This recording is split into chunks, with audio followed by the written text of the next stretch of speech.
All right, everyone, welcome back to another video. And on today's video, we'll be talking about week 1 in the Big 12. How did BYU do? And my thoughts on the game. And that's coming up right after this.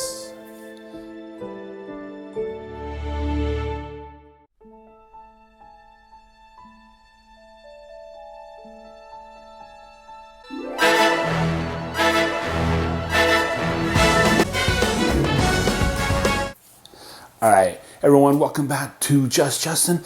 I am Justin. Today we're going to be doing a recap of the BYU-Kansas game. It's BYU's first official Big 12 game. How did BYU fare? Well, we'll talk about that here in a minute. But let's take a look at the other scores of the new members of the Big 12. So TCU and Houston played a week ago. That was scheduled as a non-conference game, but since Houston's part of the Big 12 now, they played last week, and TCU won 36-13. All right, and so another newcomer is Cincinnati, and they played Oklahoma, and that was 20-6 Oklahoma's favor. All right, so the University of Central Florida, they played Kansas State, and Kansas State was 44, and the University of Central Florida was 31. So those three teams did not fare very well for their debut in the Big 12. How did BYU fare? Well, let's take a look. Let's talk about it. But before we jump into the actual game, so the Lassiter brothers, I got some notes right here. We have DeMarcus and Kewan Lassiter. They play for Darius Lassiter. He plays for BYU, and he plays on the offense. And Kewan Lassiter, he plays for Kansas, and he's a defense.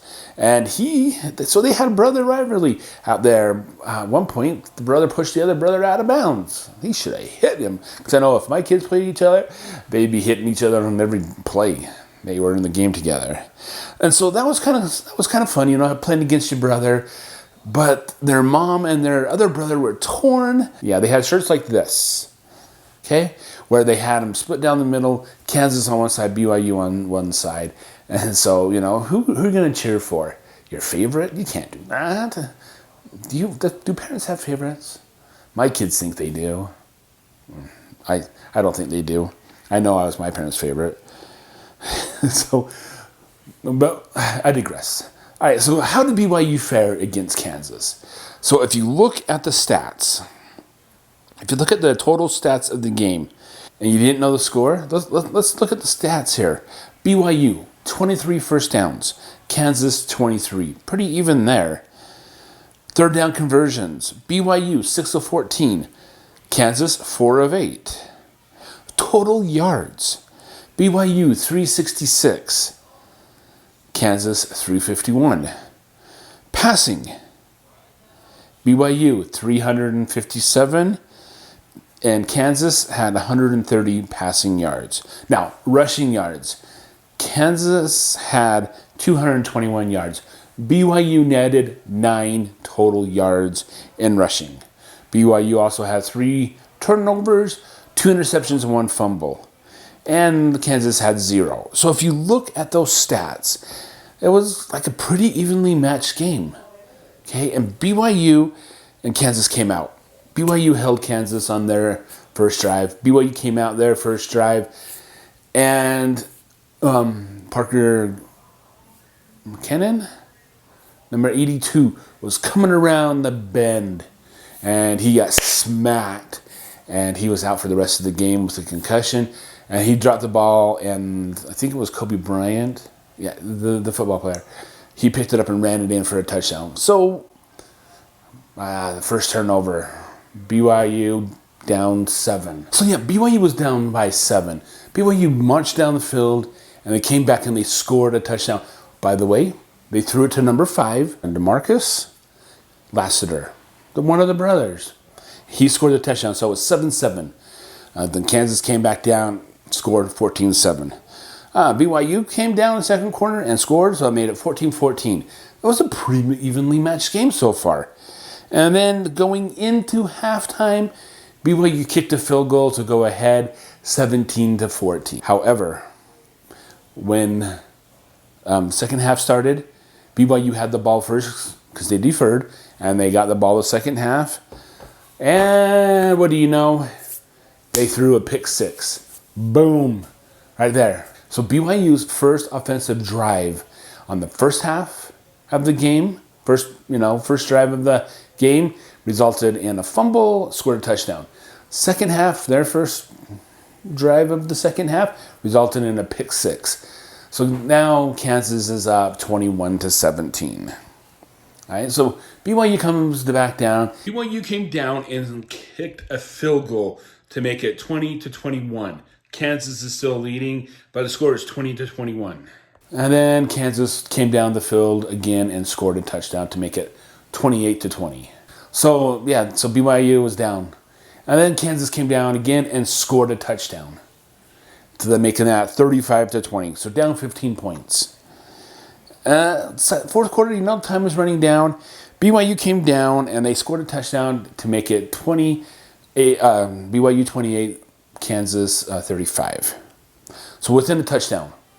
But BYU failed to convert, and Kansas took over and kicked a field goal, making them 38-28, and that's how the game ended, because BYU was going down the field and they couldn't convert on the fourth down. So BYU lost the game, so now they're 3-1 on the season, 0-1 in conference play. However, Kansas goes to 4-0, but that's beside the point. But BYU went out there and they did show that they could play with the Big 12. BYU's got a upcoming, tough schedule. They got Cincinnati at home next week, which should be a good game. That's on a Friday night. All right, so there's been a lot of crap saying online about these 4 new members of the Big 12 coming in and losing their debut. All right? So what?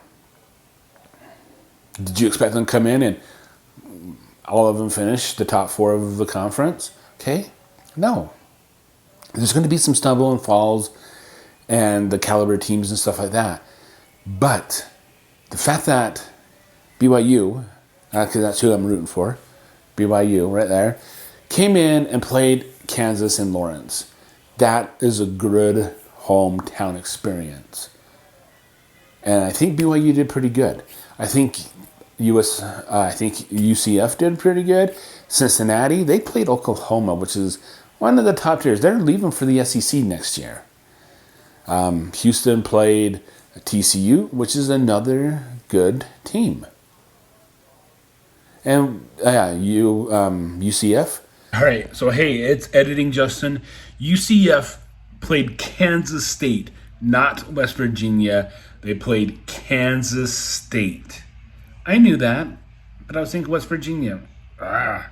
So there's nothing knocking these teams. They are, no team's going to come in to the Big 12 and just run the tables. No one's going to go into the Big 10 and run the tables, okay? Do you think Oregon Washington's going to go run the tables next year? No. Yeah, there's no chance. Do you think Texas and Oklahoma's going to run the tables in the SEC? No. I mean, Texas has a pretty good chance, They can compete with Alabama. But that is how it goes. It's a game. It's a football game. So, BYU is now 3-1. Okay? I am just happy they went there and played it pretty good. Now, the offensive line, here's my opinion only, and I'm the couch coach, okay? Not the armchair lazy boy, because my wife was sitting in that last night. Yesterday. BYU's offensive line has got to get better. They've got to give the quarterback, Silvis, more time to throw the dang ball. Because Silvis is hurting the ball, and that's always incomplete over their heads or short and intercepted. But they've got to give the quarterback more time. I don't know what you have to do. Run him more, Don't let him play for the Jets. I don't know. But that's what you have to do if BYU wants to get competitive here in the Big 12. BYU has got a tough schedule coming up. So next week is Cincinnati here in Provo. And it's a Friday night game at 8:15. And then the week after that, we travel to TCU to play there. And then the week after that will be October the 21st. Texas Tech is coming here to Provo. And then we travel again to Texas. Then we travel again to West Virginia. And then we have Iowa State here in Provo, Oklahoma here in Provo. Then we go out and play Oklahoma State. Okay, so we've got some good teams coming up. Some good teams that have been in the Big 12 for a long time, and they know the Power 5, how that works. BYU, they're gonna have a good year.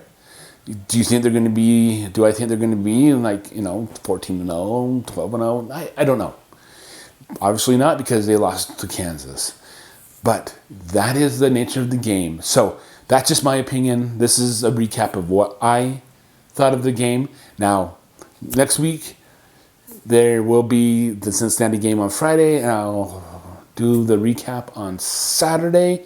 And until then, you guys, root for your favorite team out there, because we all have our different opinions, but go Cougs.